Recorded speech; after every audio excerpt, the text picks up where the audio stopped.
approaching my second year in the doctoral program in CCPA, and I'm here to talk to you about continuing the immigration debate and why specifically Latinos matter in higher education policy.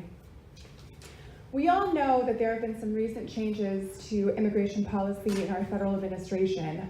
That includes changes to the attempting of ending DACA, as well as the defunding a lot of the humanitarian programs here nationwide.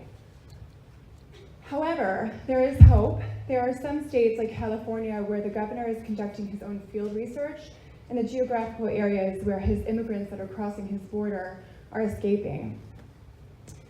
Furthermore, there are states like New York, who as recently as January 2019 enacted our own state dream policy that grants undocumented students access to state scholarships as well as college saving programs that help to eliminate the barriers to higher education. My question is what are the other states doing with their undocumented populations of students, including and specifically in areas that have dense immigration populations of Latinos? I better catch up with my flashcards.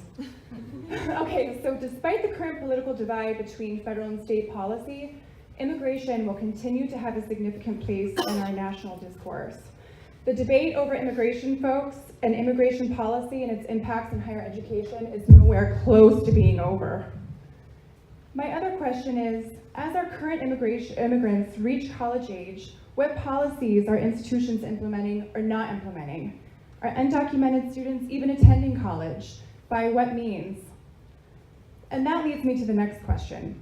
Why, in the media, do Latinos continuously take the spotlight as a population? And why is our administration so focused specifically on the Latino immigrants? And I'm here to tell you the answer. The Latino population is one of the fastest growing populations in the nation. According to the US Consensus, the Latino population will double within the next 50 years.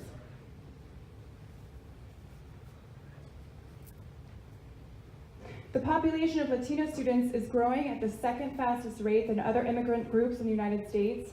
It comprises 13% of the total population in the United States, and it is the largest minority group. So as you can see, it's an important group to talk about. Additionally, in the 2016 report published by the National Center for Education Statistics, Latino females enrolled in degree-seeking post-secondary institutions will outnumber both Black female students as well as white males. So here you can see in the digest that Hispanic females, the percentage of total enrolled, here outnumbers in 2015 the total white male enrolled college students.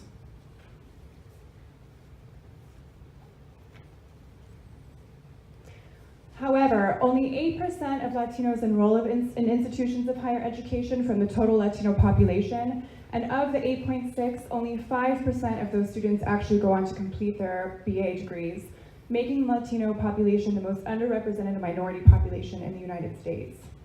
My question is this: what if institutions and their enrollment trajectories look like nationally if we had initiatives that were implemented to encourage and support the completion of these students' degrees? There are some states who have the state enacted DREAM policies, but more so frequently, sorry, I know you're gonna kill me, Robert, is that they have what's called in-state tuition granting policies. And that means that there are states such as Texas, Utah, and even our home state, New York, that allow students to qualify for in-state tuition rates if they meet New York State residency requirements or state residency requirements, although they might not meet federal citizenship guidelines. However, there are some states in which that I'm particularly interested that I would consider prohibitive states who have made the decision to not grant undocumented students equal access to post-secondary education, and essentially charge them out-of-state tuition rates. Those states include mostly Northern Carolina, North Carolina, South Carolina, and Georgia. And I'm particularly interested in the state of Georgia because they have dense Latino immigrant populations.